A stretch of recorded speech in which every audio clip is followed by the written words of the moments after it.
감사합니다. 수요일 날 예배에 나오다 보니까 박수를 받고 등장하게 돼서 참 영광입니다. 오늘 수요일 날 나오시는 분들은 그래도 주일 메시지보다 좀 색다른 메뉴를 드셔야 되잖아요. 그래서 조금 더 심층적이고 기본적인 이야기를 들려줘도 되겠다, 그런 생각이 들었습니다.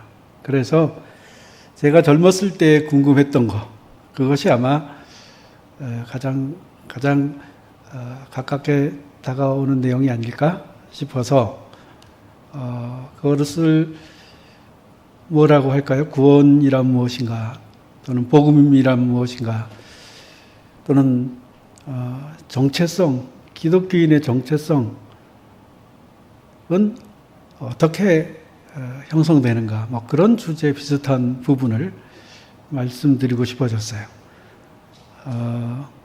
처음 신앙적인 이야기를 가지고 전도를 해야 되겠다, 이렇게 생각하게 되었을 때 성경 이야기를 주로 창세기부터 계시록까지 나름대로 충분히 읽지도 않았으면서도 스토리를 깨워 맞춰서 얘기하고 그런 기억이 있었어요. 그러다가 대학에 들어와서 사형리라는 것을 알게 되었어요. 여러분들도 많이 대학 시절 지내시면서 듣거나 보거나 사용했거나 그걸 통해서 복음을 소개받았을 수 있을 거예요. 그 내용은 4가지 영적인 이치다, 이런 건데 전도지예요. 전도 내용인데 사실은 거기에 압축된 신학적 내용이 들어있습니다. 그것은 간단하게 하면 하나님이 전능하시고 당신을 사랑하신다. 그리고 당신을 위하여 놀라운 계획을 가지고 계신다. 그런데 나는 하나님과 함께 같이 살고 지내기를 원하지만 하나님과 나 사이에는 커다란 거리가 있다. 하나님 위에, 인간은 바닥에. 그 사이에는 사귐을 방해하는 죄가 가로막고 있다.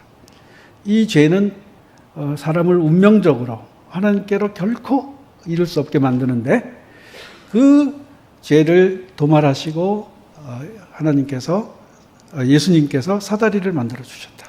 그래서 그 사다리를, 십자가를 딛고 하나님께로 나가면, 그러면 구원을 받는다.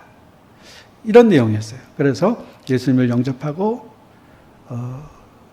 교회에 나가고 신앙 안내를 받아라, 이런 방식으로 전달했죠. 거기에는 짧지만 하나님에 대한 이야기, 예수님에 대한 이야기, 또 인간에 대한 이야기, 그리고 그 사이에 일어난 사건, 죄라는 이야기, 그리고 구원에 대한 이야기, 이런 이야기가 짧지만 다 담겨 있어요. 그래서 상당히 효과적인 전달 수단이었습니다. 아주 인기 있는 자료였어요. 지금은 그다지 제가 나이가 들어서 이제 그러나 캠퍼스 사역이 계속 이루어지고 있는 한은 그 자료를 가지고 아마 전도를 하고 공부도 하고 그럴 겁니다. 처음 복음을 소개받고. 그 이상으로 개발되지 못한 게 안타깝다고 생각해요. 그거는 이제 CCC라고 하는 단체에서 개발했고 사용하는 프로그램이었고, 또 내비게이터라고 하는 선교 단체에서도 그 비슷한 걸 해서, 여기는 왼쪽에는 하나님이 계시고 오른쪽에는 인간이 있는데 그 사이에 절벽이 구렁텅이가 있어서, 죄라고 하는 구렁텅이가 있어서 그걸 서로 사귀지 못하고 왔다 갔다 하지 못한다. 그래서 예수님이 다리가 되어 주셔가지고 옆으로 다시 건너오게 돼가지고 구원을 받는, 믿음으로 건너오게 돼 구원을 받는다. 아주 심플한 설명이고, 내나 수직적인 것을 수평적으로 바꾸어서 설명한 그런 전도지고, 그것이 신학이 담겨 있어요. 그런데 이게 상당히 좋은 이야기입니다만은 짧은 그 이야기 속에 많은 이야기를 담으려고 그러니까 다 충분히 못하긴 했지만, 과연 성경의 이야기를 충분히 담고 있는가 하는 것을 사실 반성해 봐야 됩니다. 왜냐하면 거기에는 하나님이 천지를 창조하시고 우주를 통치하시고 매일 매순간 모든 사물과 인간들을 섭리 운행하신다라고 하는 포괄적인 전망이 드러나 있지가 않아요. 그리고 예수님도 죄를 도말하시기 위해서 예수님이 다리 역할을 하시고 사다리를 놓으시는 것 이상으로 우리에게 알려주지 않아요. 그런데 성경에 보면 우리가 죄를 짓고 타락을 했을 때 사람만 다친 게 아니고 생태계도 가시와 엉겅퀴를 내고 일을 해서 노동해서 애써서 수고하지 않으면 경작되기 어렵게, 경작을 해도 가시와 엉겅퀴가 나와서 땅도 어렵게 되었다. 그러니까 생태계 문제, 인간 타락 문제, 전 우주적인 지구적인 문제를 다 성경은 암시하고 있는데 인간의 도덕적인 타락 부분만 부각시키고 예수님도 거기에 따라서 인간의 죄를 도말하시기 위한 분으로만 제한되어 있어요. 그런데 골로새서나 에베소서나 보면 예수님께서는 만물의 으뜸이신 분, 천지, 요한복음에 보면 천지가 있기 전에 천지를 창조하신 분, 우주보다 크신 분, 인간의 죄 때문에 돌아가시고 그것의 최대의 긴장을 이루어서 우리의 구원을 이루시는 분 정도가 아닌 다시 오시고 우주를 통치하시는 분, 하나님 우편에서 하나님 아버지와 더불어서 그런 분인데 너무 축소되어 있는 거예요. 그리고 이제 인간도 너무 구원에 매달려 있어요. 그래서 굉장히 이 맥락에서 복음을 들은 사람들은 상당히 내가 구원받기 위한 이기주의적인, 그런데 내가 구원 못 받더라도 내가 생명책에서 끊어지더라도 이 민족이 구원받기를 원합니다라고 하는 바울이나 모세의 기도가 있어요. 더 하나님께서 보시는 구원에 대한 또 인류에 대한 인간에 대한 사랑의 범위와 폭은 그 전도지 내지는 그렇게 얇은 신학적 주제에 의해서 전체를 설명할 수 있는 것보다 훨씬 큰 이야기를 성경은 담고 있는 거예요. 그런데 그런 점들이 나타나지 않으니까 개신교 신앙, 특히 대학생 시절에 이론적으로 교회 생활을 통하지 않고 주일학교부터 교육을 차분히 받지 않고 급격하게 이론적 지식을 획득해서 한꺼번에 뭘 얻을 수 있는 것처럼 생각해서 마치 대학에서 어떤 과목을 수강해서 A 받으면 그 과목 또 그 공부 내가 다 했다라는 생각이 드는 측면이 잘했다. 난 사회학을 전공했어. 나는 전자공학을 전공했어. 그래서 거기에 대해서 뭐 박사처럼 그럴 수 있을지는 몰라도 복음을 그렇게 이론적으로 뭐 조금 정리해가지고 다 파악했다. 이게 아니라는 거를. 그건 삶이라는 것. 인류 역사 전체를 다 포괄하고 이 창조된 세계 전체를 포괄해서 하나님께서 운행하시는 그 비밀을 예수 그리스도를 통해서 그 비밀을 알려주셨을 때 그 정도의 무게와 깊이가 있다라고 하는 것을 우리가 신앙이 연수가 가고 배워갈수록 점점점 알게 되는 것이죠.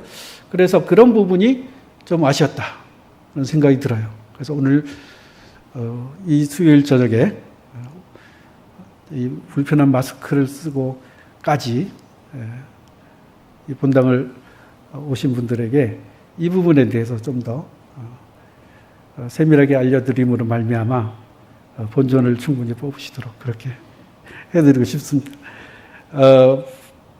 복음서에 보면 예수님의 제자들이 복음에 대해서 이렇게 얘기합니다. 마가복음 1장 1절에 보면 하나님의 아들 예수 그리스도의 복음이다. 그러니까 복음이 뭐냐? 그러면 하나님의 아들 예수 그리스도에 대한 관련된 것을 복음이라 그래요. 복음에서 제일 중요한 내용, 하나님의 아들 예수 그리스도에 대한 얘기예요. 마가복음 1장 14절에 보면 갈릴리에 오셔서 하나님의 복음을 전파하여 이르시되, 하나님의 복음이라 그래요. 그것은 이 복음은 그저 내가 구원받고 이익 보는 차원이 아니고 하나님의 행동이에요. 하나님께서 하신 일을 담아낸 거예요. 하나님이 우리에게 주시는 기쁜 소식이다, 이런 뜻이죠. 때가 찼고 하나님의 나라가 가까웠으니 회개하고 복음을 믿어라. 이때의 복음은 믿어야 할 내용을 의미하는 것인데, 그 내용은 때가 찼고 하나님의 나라가 가까이 왔다. 시간과 공간을 바로 판단해라.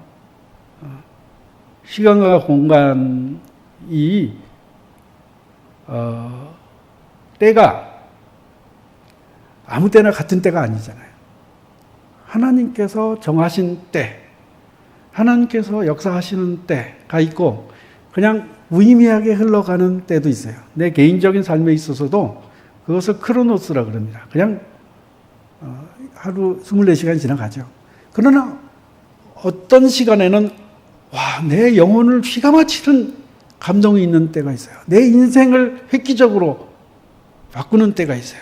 예수님께서 나를 만나 주셨을 때, 또 인간적으로라도 정말 인생을 함께 할 배우자를 만났을 때, 이 생명을 넘어서는 우정을 발견하는 계기가 되었을 때, 이런 때는 일반적인 때하고 다를 거예요. 그걸 카이로스라 그래요. 이 카이로스라는 단어를 써서 때가 찼고 하나님의 나라, 하나님께서 통치하는 그 시간과 그 공간과 그 힘과 그 세력권이 이제 이루어지고 있다. 그렇기 때문에 거기에 참여하려면 회개하고 복음을 믿으라 했을 때 복음 이야기가 나옵니다.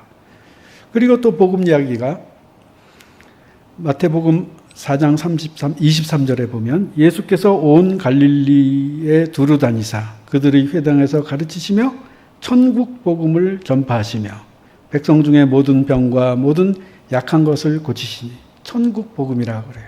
그러니까 예수 그리스도의 복음, 하나님의 복음, 때가 찼고 하나님 나라가 가까웠다라고 하는 복음, 그리고 천국 복음. 천국은 하나님 나라와 같은 의미로 쓰였어요. 그러니까 하나님 이름을 함부로 부르지 않도록 유의하는 마태복음 전성에서는 하나님 나라를 천국이다 이렇게 표현을 합니다. 천국 복음 다 같은 내용들이에요. 그래서 제자들이 증언한 복음이라고 하는 것은 그것은 하나님적인 것, 예수 그리스도의 삶과 행동과 관련되어 있는 거예요. 살아계신 예수께서 가르치시고 병 고치시고 활동하시고 선포하시고 하는 모든 것들을 예수님의 삶의 역사, 그걸 다 복음과 연결시켜서 증언을 하려고 했어요. 그 행동과 말씀을 들으면 우리에게 삶의 표준이 생기죠. 우리의 삶의 규모가 어떠해야겠다. 나의 삶의 목표와 지향점이 어떠해야 되겠다 하는 것들을 되새길 수 있습니다. 그런데 이제 바울은 또 다르게 이 부분을 우리에게 알려줬어요. 그게 뭐냐?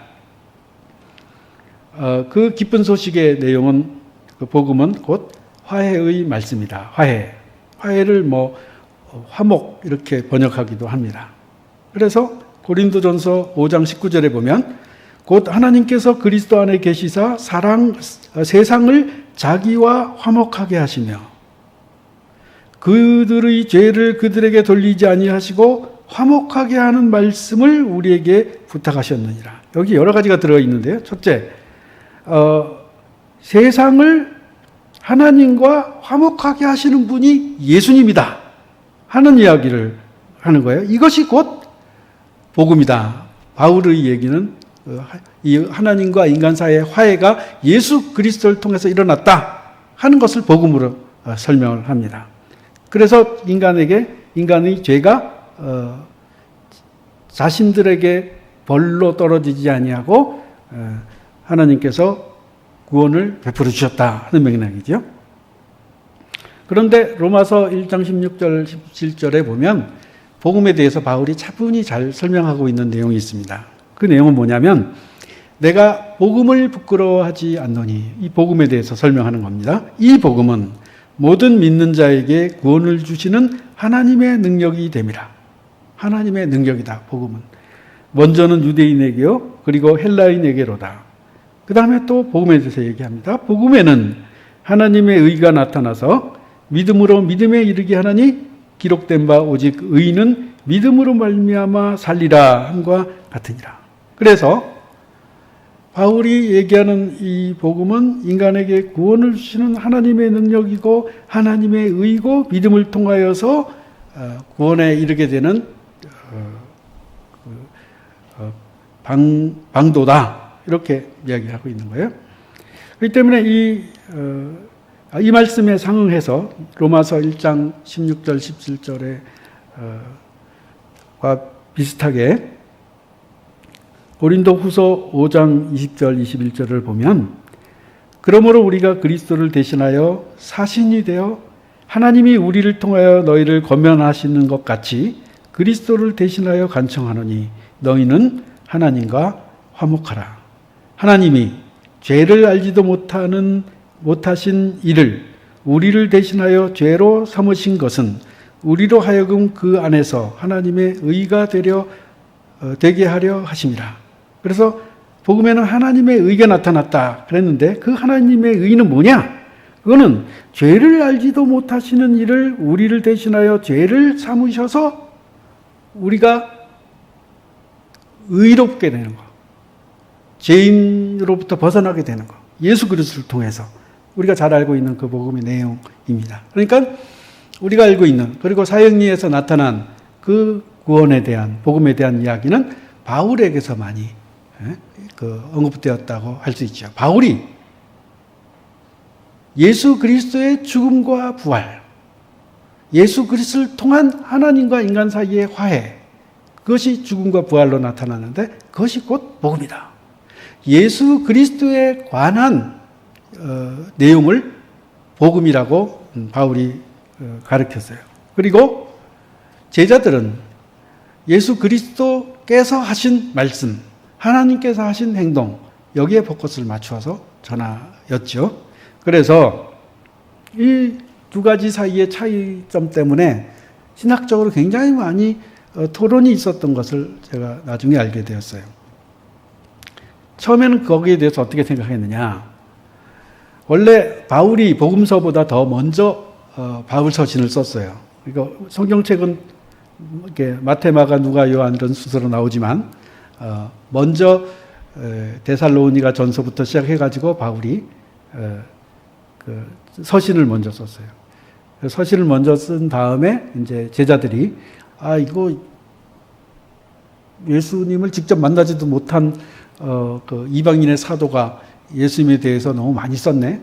그러니까 예수님의 역사적 자료, 진짜 하신 말씀 등을 모아서 이제 예수님에 대한 이야기가 그 세부적으로 전개가 됐죠. 그래서 사람들은 복음이라는 표현은 본래 바울에게서 시작했다. 그리고 나서 그 바울이 말하는 예수 그리스도의 죽음과 부활, 예수님에 관한 이야기, 그것을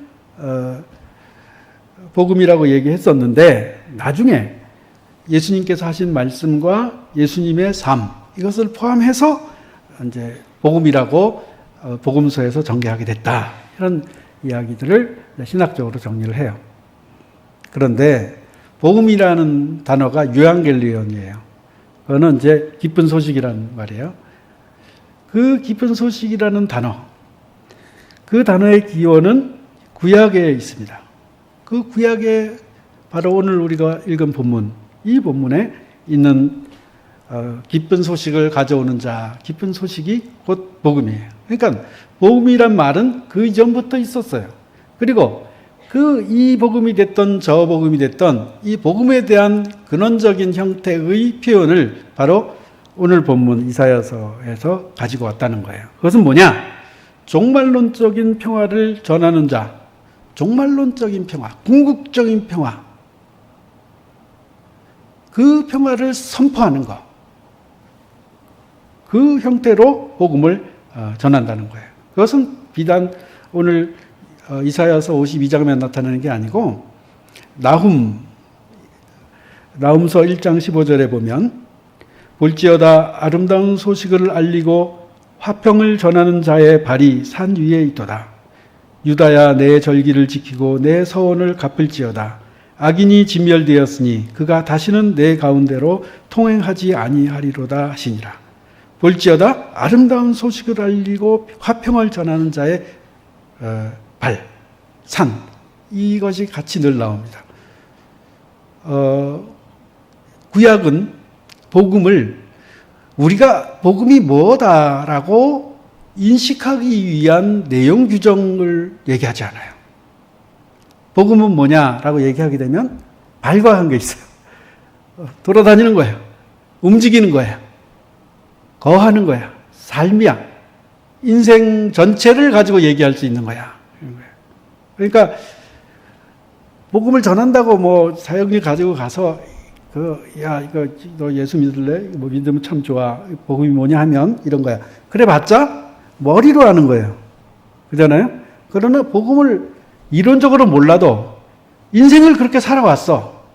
얼굴에 나타나는 품격이, 언어 구사가, 표정이, 그의 그 삶의 그 품격이, 이게 복음으로 하나님이 함께 해주시지 않고는 이루어낼 수 없는 인생이다라고 하는 것이 보여져야 그게 복음이지.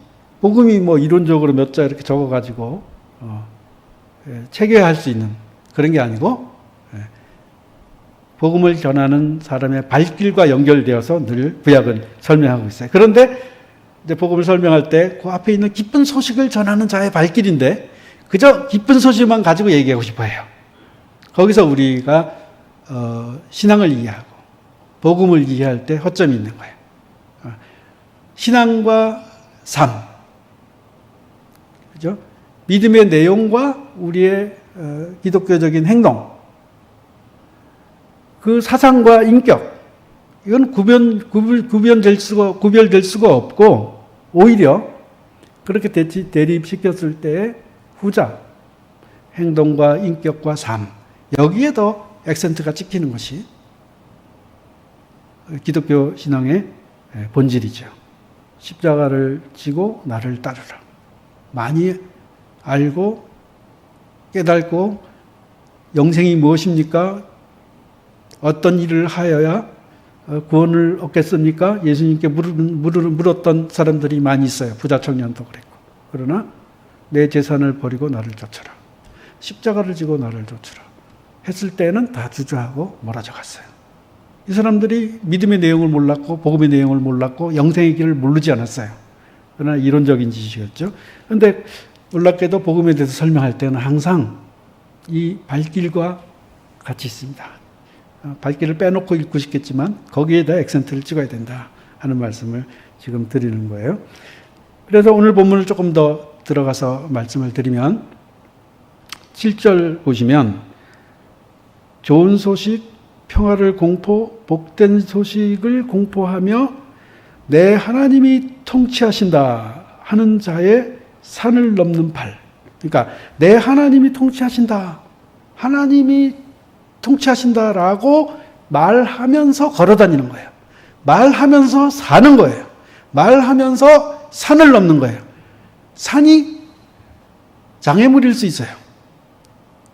복음으로 사는 게 힘들 수도 있고 방해물도 생길 수 있겠죠. 그러나 어차피 걸어가야 될 산인데 등산을 시간을 내서 따로 체력 단련을 위해서도 하잖아요. 그런 기쁜 마음으로 하면 복음을 들고 기쁜 소식을 들고 산을 넘는데 힘들 거 없죠. 기쁜 소식을 들고 하나님께서 나를 구원하셨다. 하나님께서 세상을 통치하신다. 이런 내용을 안고 삶을 살아나가는데 힘들 게 뭐가 있겠어. 산을 넘어도 즐겁게 넘을 수 있는 거예요. 문제는 기쁜 소식의 내용을 모르기 때문에 맨날 있는 것이 왜 이렇게 돌도 많고 경사도 급한 산이냐고 그러는데 내가 뭘 가졌는가? 내가 왜 이 길을 가는가? 내가 누군가 하는 것에 대한 이해가 약하면 그것이 그냥 산으로 장애물로 여겨질 수 있을 거예요. 그런데 내 하나님이 통치하신다 하면서 산을 넘는 그런 사람의 발은 너무너무 아름답다. 어찌 그리 아름다운지요. 하나님이 지으신 세계 어찌 그리 아름다운지요. 시편 8편 얘기. 어찌 그리 아름다운지요. 또 얘기하는데 그게 오늘 본문이에요. 그 발길, 그 삶, 그의 인생, 그의 삶의 여정 어찌 그리 아름다운지. 누군가 내 삶의 족적을 나중에 요새 정말 옛날에 우리 그런 생각한 적이 있었어요. 저는 그런 생각이 있어요. 하나님이 나중에 내가 이렇게 숨어서 못된 짓 하고 그런 거 다 이렇게 영상 찍어가지고 이렇게 쫙 보여주시고 넌 천당 가기 참 어려운 친구야. 이렇게 말씀하시면 어떻게 하나 그런 생각이 있죠. 근데 지금 메모리 그 저장 용량 이런 거 생각해 보면요. 인류의 모든 것들 다 기록하고도 남을 정도를 인간도 할 수 있을 것 같아요. 하나님 왜 못하시겠어? 조심해야 돼, 그래가지고. 근데 아름다워야지. 우리의 삶의 족적, 삶의 흔적을 남겼는데 다른 사람이 기억할 때, 최소한 우리 식구들이, 내 아이들이, 내 후손들이 기억할 때, 내 주변 사람이 기억할 때, 그 사람은 정말 아름다웠어.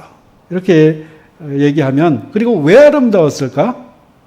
왜 그 사람은 그렇게 아름다운 길을 갈 수 있었을까? 하고 한 번 더 따지게 되었을 때 그 이유가 하나님이 다스리셨기 때문이다라는 걸 선포하더니 그 선포 안에 그가 있었어 라고 확인하게 될 때 그게 하나님께서 영광 받으시는 일이 아니겠어요? 그게 복음과 연결되어 있는 삶에 대한 이야기입니다.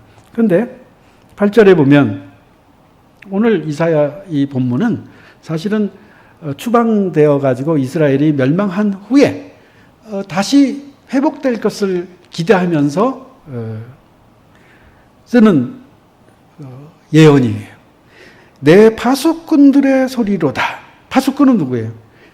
새벽이 밝아오고 또는 적이 오거나 또는 기쁜 소식이 오거나 하는 것을 기다리고 애타게 지켜보고 그런 사람들 하나님께서 통치하시고 우리를 구원해 주시고 우리를 해방시켜 주시는 그 소식을 애타게 기다리는 사람의 자세를 가리켜 파수꾼이잖아요. 그 사람들이 소리 높여서 노래를 하는 거예요.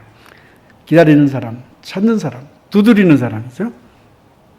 이는 여호와께서 시온으로 돌아오실 때에 그들의 눈이 그들이 직접 보게 된다. 그들은 하나님의 역사의 현장의 참여자들이에요.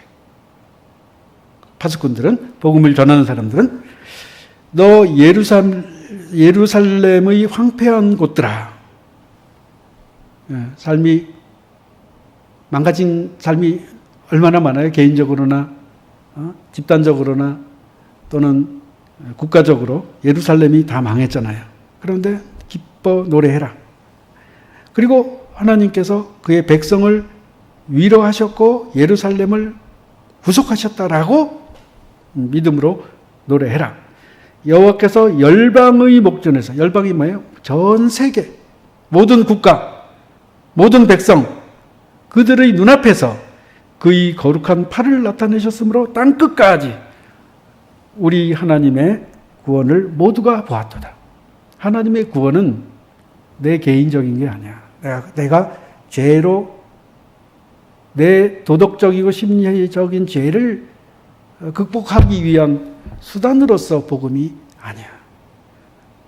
이 복음은 땅끝까지 모든 사람, 오고 갈 역사와 모든 시대, 영원한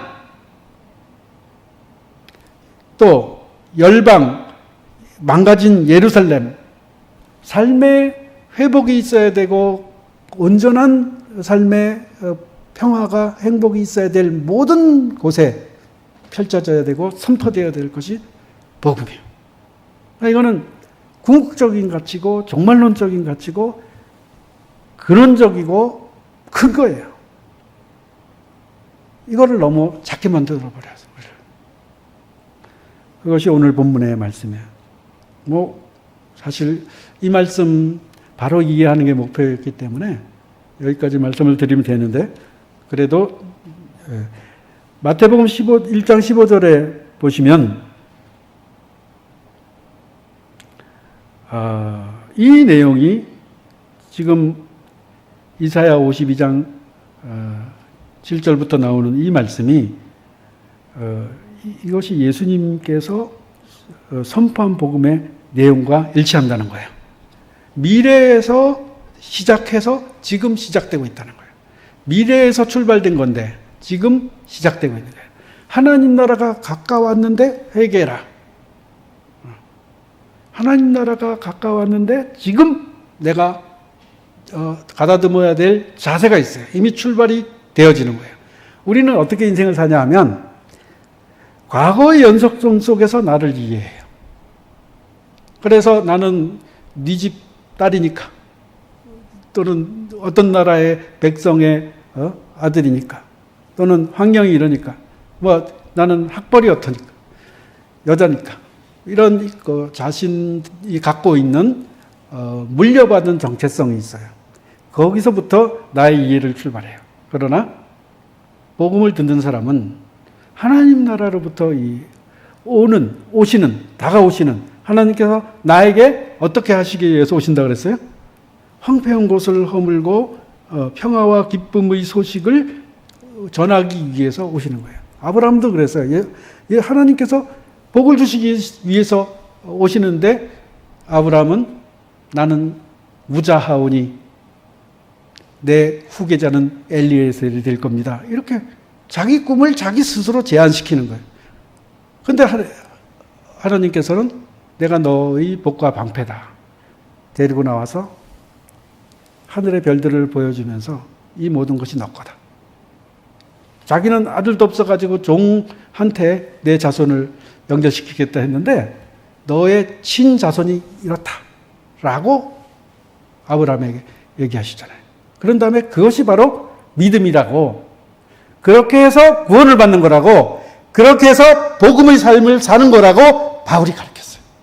바울이 그 부분을, 그 맥락을, 믿음이 율법보다 훨씬 먼저 있었다. 믿음이 법보다도 훨씬 근원적이다. 훨씬 더 종말론적이다. 궁극적이다. 이렇게 가르쳤어요. 믿음의 현실은 우리가 상상하는 것, 생각할 수 있는 순서와 그림하고는 전혀 다른 차원을 가지고 있어요. 그것을 마가복음 1장 15절에서 하나님 때가 찼고 하나님 나라가 가까웠으니 회개하고 복음을 믿어라. 그래서 과거 시간적으로나 공간적으로나 그런 것을 뒤집어서 바르게 생각하고 행동하는 것이 회개예요.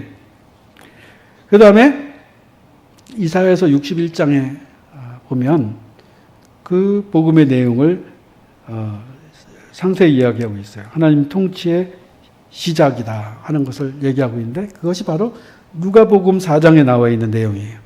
예수님이 회당에 들어가셔서 처음으로 설교하신 본문이 이 누가복음 4장 18절에 나오는데 이사야서 61장 내용을 가지고 있어요. 주의 성령이 내게 임하셨으니 이는 가난한 자에게 복음을 전하게 하시려고 내게 기름을 부으시고 나를 보내사 포로된 자에게 자유를, 눈먼 자에게 다시 보게 함을, 눌린 자에게 자유를, 주의 은혜의 해를 전파하게 하려 하십니다.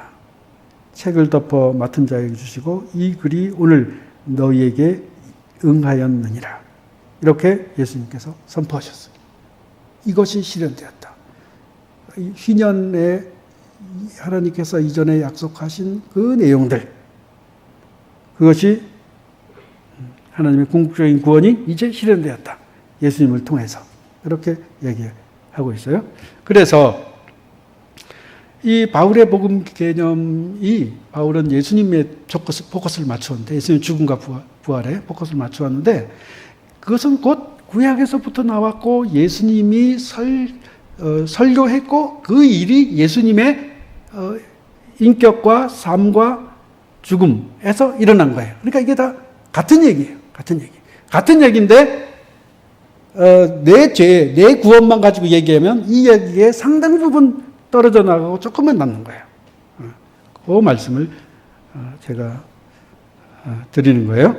그래서 부활하고 나서 예수님께서 공동체, 교회가 형성되었는데 그때 예수님의 가르침 외에도 예수님의 삶이 복음의 내용이 되었다. 예수님의 삶과 죽음, 그것이 복음의 내용이 되었다. 왜냐하면 예수님 안에 하나님의 통치가, 하나님의 행동이 현재적으로 드러나 있고 교회 공동체는 이 예수님을 통해서 구원에 도달하기 때문에 예수님의 이름, 예수님의 죽음, 예수님의 부활, 그것이 곧 구원의 내용이 되었던 거예요. 그러나 구원의 내용이 단지 그 예수님의 죽음, 부활 이 말로 다 끝날 수 있는 건 아니에요. 그 죽음과 부활이 함축하고 있는 구약으로부터 쭉 이어지고 하나님의 창조와 구원과 종말에 이르는 모든 내용들이 거기에 한꺼번에 다 들어있는 거라 할 수 있어요. 그래서 하나님의 통치가 십자가에 못 박히고 부활하신 자로서의 그 복음, 그 내용이 중심적으로 들어있지만은 그 예수님 내용과 더불어서 구원이 이루어지고 기쁨의 계기가 되는 모든 삶의 평화의 소식들, 그것을 바로 이해하는 것이 필요한 이야기다. 그런 말씀을 드립니다. 그리고 제가 준비한 내용이 너무 길어서 대충 빼버리고 맨 나중 부분만 제가 말씀을 좀 드릴게요.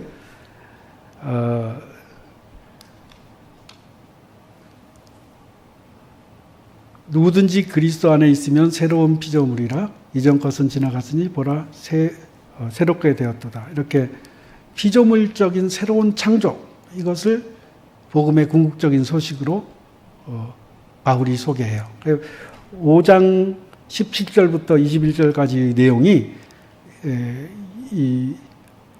이사야서 52장과 아주 일치된 맥락에 있는 게 뭐냐면, 새로운 창조다, 예수님을 믿는다라고 하는 것은, 예수님에 대한 믿음은 내 죄로부터의 구원 정도가 아니고 새로운 세계를 선사받는 거다. 내 존재 자체도 새롭게 되는 거다. 그걸 포함하는데 내 존재 자체가 새로워지는 것이 굉장히 중요합니다. 거기까지 사람들 생각을 못해요. 왜? 자기 과거로부터 이해하고 있기 때문에. 하나님 나라의 미래로부터 날 이해하지 못하기 때문에 새로운 존재가 되었다 할 경우에 구원받고 예수 믿고 구원받는다, 이런 정도로 생각을 합니다. 자기 이해까지 새로워져야 된다 하는 것을 얘기해요. 그러면서 고린도 후서 5장 17절 이하에서는 화해를 하나님께서 화해를 선포하는 자로 불렀다. 너희들을 우리에게 화해의 일을 부탁하셨다라고 이야기를 합니다. 화목하게 하는 말씀을 우리에게 부탁하셨느니라. 그가 그리스도로 말미암아 우리를 자기와 화목하게 하시고 또 우리에게 화목하게 하는 직분을 주셨으니 화목하게 하는 말씀을 우리에게 부탁하셨느니라. 그 이전에 이제 새로운 피조물이 되었다, 이 얘기가 같이 쭉 이어서 붙어 있어요. 그러나 이 본문을 이해하기까지 저는 힘들었어요. 왜냐? 내 자아의 정체성이 화해의 사역을, 화해를 나아가 하나님께서 부탁하셨다라고 하는 자기 이해 속에 살아야 된다는 것까지 연결시키지 않았어요. 어디까지 연결시켰느냐? 새롭게 되었다. 거기까지는 참 듣기 좋잖아요. 이전 것은 다 지나갔구나. 새롭게 되구나. 행복하다. 그런데 그것이 곧 화해를 하나님이 명령해서 내가 인수해야 될 존재로 달라졌다는 거예요. 이제는 내가 사는 것은 하나님의 화해의 증인으로 사는 거야. 다를 수가 없어. 왜? 내가 그렇게 바뀌었는 걸. 내가 그렇게 바뀌었는데도 불구하고 내 과거의 이상적인 목표가 성취되도록 했다면 그거는 새로운 존재예요? 새로운 존재 아니에요. 그건 옛 존재지. 그럼 새로운 존재는 뭘 얘기하느냐? 복음으로 말미암아 산을 넘는 자들의 발길 속에 발을 내딛는 사람이어야 그때 새로운 피조물인 거야. 그게 이 사람 바울이 화해의 화목하게 하는 말씀을 우리에게 부탁하셨다 하는 말씀 속에 유비된 연결되는 것을 제가 볼 수 있었어요. 자아 정체성 문제로 사회학이나 심리학이나 정치학에서까지 굉장히 많이 이야기합니다. 언제부터 그것이 자기 겁니까? 이재용 이분이 굉장히 수고를 많이 합니다만은 그분이 언제부터? 아마 지금 한 50 중반 정도 됐나요? 50 중반 전에는 꿈도 못 꿨을 거 아니에요. 그러니까 자기 아버지, 자기를 그렇게 이해하게 되는 거는 그 맥락이었던 거죠. 그 맥락에. 그 이전에는 자기도 생각할 수 없었던 거예요. 모든 사람이 다 똑같아.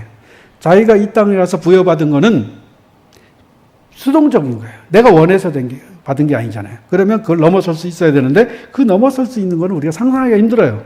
그래서 거기가 출발점인데 뭐 더 이상 더듬느냐 이렇게 얘기합니다. 그런데 우리는 더듬어요. 그 이전도 더듬고 그 이후 삶 이후의 것까지도 더듬어요. 왜? 시간의 알파 오메가, 시간을 넘어서서 영원에 속한 것이 우리의 존재이기 때문에 그래요. 하나님께서 그렇게 우리의 이해력을 넓혀주셨어요.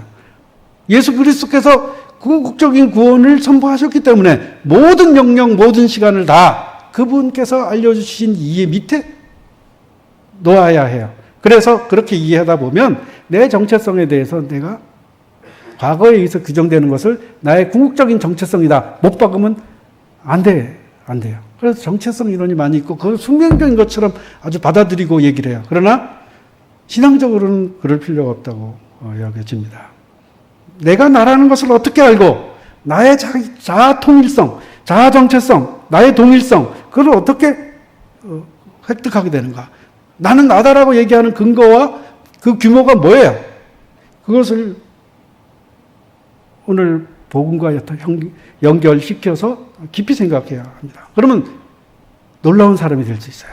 근데 그 하나님께서는 새로운 피조물 화해를 맡아줄 자신의 구원의 귀한 제자요, 자녀요, 복음을 듣는 사람의 그 변화된 내용 이런 것들을 거기까지 끌어올리시기를 바라는 것을 볼 수 있어요. 조아리 윈도우라는 심리학적인 툴이 있습니다. 존과 에리의 윈도우다 이건데 내가 아는 나, 다른 사람이 아는 나, 너도 알고 나도 아는 나, 너도 모르고 나도 모르는 나 이렇게 나눠서 써놓는 거예요. 저 사람은 나에 대해서 모르고 있어. 친한 친구 있었죠? 그런 거 있잖아요. 그리고 나도 모르는데 그 친구는 아는 게 있어. 그리고 나도 모르고 나도 알고 그가 아는 게 있어. 그런데 나도 모르고 그도 모르는 게 있어. 근데 그걸 이제 4칸을 만들어서 제가 서강대 다닐 때 박홍신 부한테 그 수업 들으면서 그런 걸 했어요. 재밌었어요. 그런데 나도 모르고 너도 모르는 그건 뭘까? 그런 부분이 분명히 있을 텐데 그건 뭘까? 근데 그 부분에 대해서는 우리는 안 따져요. 아주 안 중요하다고 생각하거나 복잡하게. 그런데 그것이 굉장히 중요해요. 그것이 왜 무의식층이 그 의식층보다 90% 이상이나 빙산 이렇게 떠 있으면 위에 조금만 우리가 의식한다 그러잖아요. 잠재의식, 무의식은 심층에 알지 못한 채로 남아있다가 툭툭 튀어나온다 그러잖아요. 나도 모르고 그도 모르는 그 영역은 무엇일까? 다는 모르겠지만 보네퍼라는 목사님이 쓴 시가 있어요. 거의 다 읽을 수는 없고 개념적으로만 얘기하면 이분이 히틀러한테 대들다가 감옥에 갇혔어요. 그런데 자기가 자기를 이해하는 것과 주변 사람이 자기를 이해하는 게 달라요. 그것을 잘 표현해 놨어요. 나는 누구인가? 다른 사람들이 종종 얘기하는데 감방에서 내가 드나드는 그 자세가 마치 자기 큰 성의 성주처럼 아주 의연하고 유쾌하고 당당하게 그렇게 감방에서 나온다고 하는데 나는 누군가? 사람들이 말하기를 내가 간수하고 얘기할 때에 마치 상관이 종에게, 사령관이 쫄병에게 얘기하는 것처럼 자유롭고 유쾌하게 얘기한다고 하는데 나는 누군가? 다른 사람들이 얘기하기를 이 불행한 나날을 보낼 때에도 마치 승리에 익숙한 사람처럼 침착하고 웃음을 잃지 않고 담담하게 시간을 보내고 있다고 하는데 다른 사람은 그렇게 보고 그것을 자기가 알고 있는 거예요. 그런데 나는 그들이 말하는 내가 바로 그런 사람인가? 아니면 내가 스스로 알고 있는 바로 그런 사람에 불과한가? 나는 세상에 갇힌 새처럼 불안하고 갈망하며 병들어 있고 내 목을 매일처럼 누군가 쪼르는 것처럼 숨을 쉬기 위해서만으로도 안감 힘을 쓰고 있는 나. 색깔, 꽃, 새들의 노래에 굶주리고 친절한 말 한마디, 인간적인 친절함에 목마르고 변덕스럽고 사소한 일에도 비방과 분노에 치를 떨고 근심에 눌리고 일어날 것 같지도 않은 그런 사건들을 기다리고 두려움에 사로잡혀 있고 아무것도 못하고 친구들을 걱정하고 지치고 허탈한 채 기도나 생각조차도 지쳐서 아무것도 할 수 없는 나. 이게 나냐? 저게 나냐? 나는 누구인가? 이런 사람인가? 아니면 저런 사람인가? 그렇다면 오늘은 이런 사람이고 내일은 저런 사람인가? 아니면 동시에 내 안에 두 사람이 존재하는가? 아니면 다른 사람들 앞에서는 이런 식으로 하고 혼자 있을 때는 혼자 있을 때는 우는 이런 비열한 인간인가? 모든 승리를 전투에서 승리해 놓고 나중에 패배한 것처럼 느끼는 그런 류의 내면 세계를 가진 존재인가? 뭐 그러면서 남이 알고 있는 나, 내가 알고 있는 나. 보통 여기서 넘치하죠. 근데 이분이 위대한 신학자라는 건 맨 마지막 연에 있어요. 나는 누구인가? 그들은 이런 고독한 질문들로 나를 조롱한다. 그러나 오 하나님, 내가 누구이든 당신만이 나를 아십니다. 당신께서 아시듯이 나는 당신의 것입니다. 누가 제일 날 잘 아느냐? 나도 모르고 그가 모르는 걸 누가 알고 있느냐? 나의 정체성을 어디에 둘 것이냐? 이 사람은 20세기의 성자로 가장 탁월한 신학적인 계기를 마련한 사람으로서 독일 교회가 그토록 어렵고 힘든 시절을 거쳐왔지만 가장 건강한 교회로 다시 태어나도록 기초를 놓은 사람으로 추앙받고 있어요. 왜 그렇게 할 수 있었을까? 히틀러에 어떻게 그렇게 도전할 수 있었을까? 캐톨릭이고 개신교고 다 히틀러한테 항복하고 우리나라가 신사참배 결의하였듯이 다 결의하고 다 넘어갔는데 왜 이 사람은 목숨을 걸고 그러다가 결국 잡혀서 사형받고 죽음에도 불구하고 그럼으로써 이 역사에 아름다운 흔적을 남길 수 있었을까? 그것은 자기의 정체성을 그런 류에 두지 않았던 거예요. 다른 사람이 볼 때 웅장한 모습, 내가 생각할 때 비참한 모습, 여기에 두지 않았어요. 이랬다 저랬다 하는 모습, 거기에 두지 않고 그런 갈등들이 있었고 혼동이 있었지만 하나님, 저는 당신의 것입니다. 이 이해를 굳게 잡았던 거예요. 그것이 내가 그리스도와 함께 십자가에 못 박혔느니 그런즉 이제는 내가 산 것이 아니요 그런즉 이제는 내가 산 것이 아니요 내 안에 그리스도께서 사신 것이라. 내가 이제 육체 가운데 사는 것은 나를 사랑하사 나를 위하여 자기 몸을 버리신 그리스도의 사랑, 하나님의 사랑 안에서 내가 사는 것이다. 하나님에 대한 이해로 말미암아 옛자 정체성이 아닌 하나님 나라로부터 오는 정체성으로 자기를 이해하게 됐을 때 모든 것이 아름다운 발길로 자취를 남기는 것을 알 수가 있습니다. 그래서 오늘 말씀을 여러 가지 복음 얘기로부터 시작했지만 복음 들고 산을 넘는 자들의 발길이 어찌 그리 아름다운고, 그런 아름다운 발길을 남기시는, 그런 발걸음을 걸어가시는 그런 인생 행로가 되시기를 축원합니다. 기도하겠습니다. 하나님, 은혜를 감사합니다.